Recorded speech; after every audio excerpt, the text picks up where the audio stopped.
নমস্কার বন্ধুরা, অবসরে অনুভবেতে আপনাদের সবাইকে স্বাগত। আজ আমি আপনাদের সামনে চিকেনের একটা নতুন রেসিপি নিয়ে চলে এসেছি। চিকেনের একঘেয়েমি ঝোল বা চিলি চিকেন এগুলো খেতে খেতে কি হাঁপিয়ে উঠেছেন? জিভ কি একটু নতুন স্বাদ চাইছে?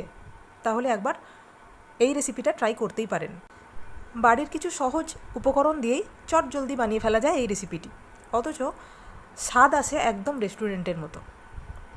তো বাড়িতেই রেস্টুরেন্টের মতো চিকেন ভর্তা খেতে চাইলে একবার এই রেসিপিটা ট্রাই করতে পারেন।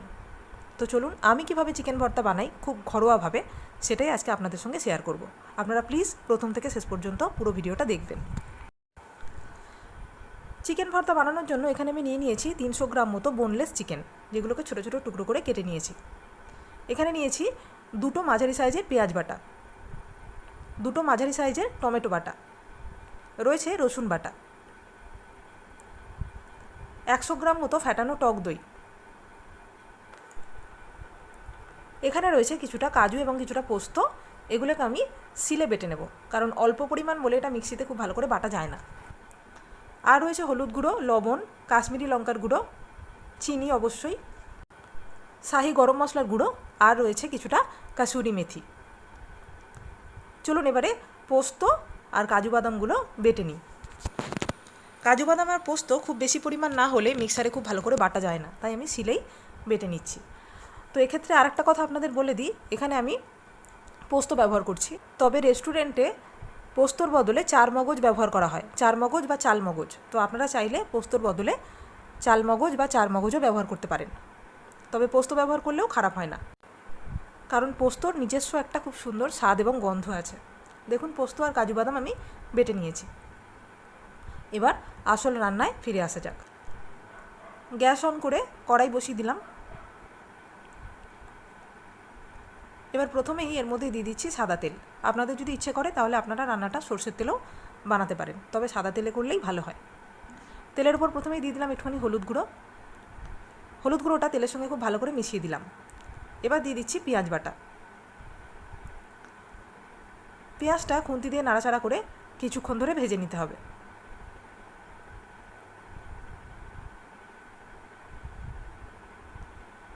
দেখুন পেঁয়াজ একটুখানি ভাজা হয়ে এসছে। এবার এর মধ্যে দিয়ে দিচ্ছি ছোটো চামচের 1 চামচ মতো রসুন বাটা। আমি একদম ভর্তি করে চামচ দিয়েছি, বুঝতেই পারছেন, অল্প অল্প করে দিলে 2 চামচও হয়ে যেতে পারে। পেঁয়াজ আর রসুন খুব ভালো করে তেলের মধ্যে কষিয়ে নেব। এই রান্নায় আদা আমি দিই না, আপনারা চাইলে 1 চামচ আদা বাটা দিতে পারেন, তবে আমি দিই না। পেঁয়াজ রসুন খুব ভালো করে কষানো হয়ে গেছে। এবার এর মধ্যে দিয়ে দিলাম টমেটোর পেস্ট। টমেটো দিয়ে আরও কিছুক্ষণ আমাদের নাড়াচাড়া করে এটাকে কষাতে হবে।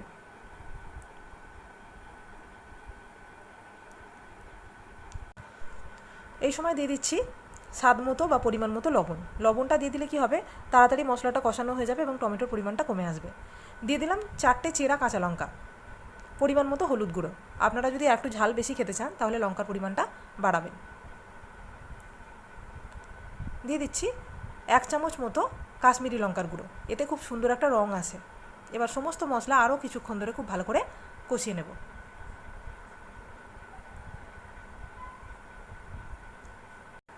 দেখুন মশলা খুব ভালোভাবে কষানো হয়ে গেছে, প্রায় তেল ছেড়ে আসতে শুরু করেছে। এবার আমরা এর মধ্যে দিয়ে দেবো চিকেনের টুকরোগুলো। এই রান্নায় খুব একটা জল দেওয়া হয় না। চিকেনের টুকরোগুলো দেওয়ার পর যে জলটা বেরোবে সেই জলেই চিকেনটাকে ঢেকে ঢেকে একটুখানি আমাদের সিদ্ধ করে নিতে হবে, কারণ আগে থেকে কিন্তু আমরা চিকেনটা সিদ্ধ করে নিইনি। রেস্টুরেন্টে কী করা হয়, বড় বড় বোনলেস চিকেনের পিসকে প্রথমে সেদ্ধ করে নেওয়া হয়, তারপর সেই সেদ্ধ করা চিকেনকে ছিঁড়ে ছিঁড়ে এই রান্নাটা করা হয়। তো আমরা যেহেতু বাড়িতে করছি এবং আগে থেকে চিকেনকে সেদ্ধ করে রাখিনি, তাই চিকেন থেকে যে জল বেরোবে সেই জলেই ঢেকে ঢেকে আমাদের চিকেনটাকে কষাতেও হবে এবং সেদ্ধও করতে হবে। দেখুন চিকেন থেকে বেশ কিছুটা জল বেরিয়েছে, এই জলেই আমি ঢেকে ঢেকে এটাকে কষাচ্ছি এবং সেদ্ধ হতে দিচ্ছি। মাঝে মধ্যে নাড়িয়ে দিতে হবে, কারণ না হলে তলায় ধরে যাওয়ার একটা ভয় থাকবে। এই সময় কিন্তু আমি গ্যাসের ফ্লেমটাকে একদম লো রেখেছি, কারণ হাই বা মিডিয়াম ফ্লেমে থাকলে কী হবে, জলটা খুব দ্রুত শুকিয়ে যাবে এবং চিকেনটা আমাদের ভালোভাবে সেদ্ধ হবে না। দেখুন আমাদের জল প্রায় শুকিয়ে গেছে এবং চিকেন খুব ভালোভাবে সেদ্ধও হয়ে গেছে। এবার আমি এর মধ্যে টক দই, কাজু বাদাম এবং পোস্ত 3টেকে একত্রে মিলিয়ে এর মধ্যে দিয়ে দিলাম।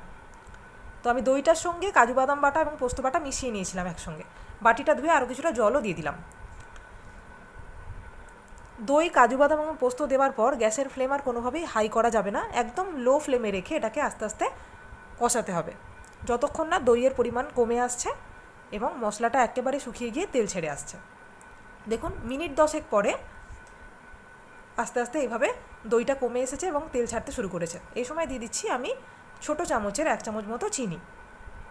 যেহেতু টক দই এবং টমেটো দুটোই ব্যবহার করা হয়েছে তাই চিনিটা না দিলে এর স্বাদটা ঠিকঠাক আসবে না। দিয়ে দিলাম 2 চামচ মতো গরম মশলার গুঁড়ো এবং কাসুরি মেথি দিয়ে আরও কিছুক্ষণ খুব ভালো করে এটাকে মিশিয়ে নেব।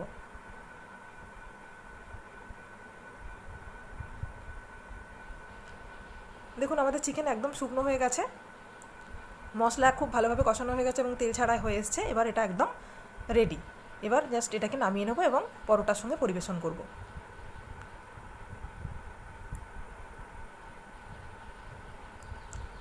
নামিয়ে নিচ্ছি। ঘরোয়া কিছু উপকরণ দিয়ে সত্যিই এক অসাধারণ রেসিপি। আমি মাঝে মধ্যে এটা বানাই, মানে যখন আমাদের বাড়িতে চিকেন নিয়ে আসা হয় আমি বোনলেস চিকেনগুলো আলাদা করে সরিয়ে রাখি শুধুমাত্র এই চিকেন ভর্তা বানানোর জন্য।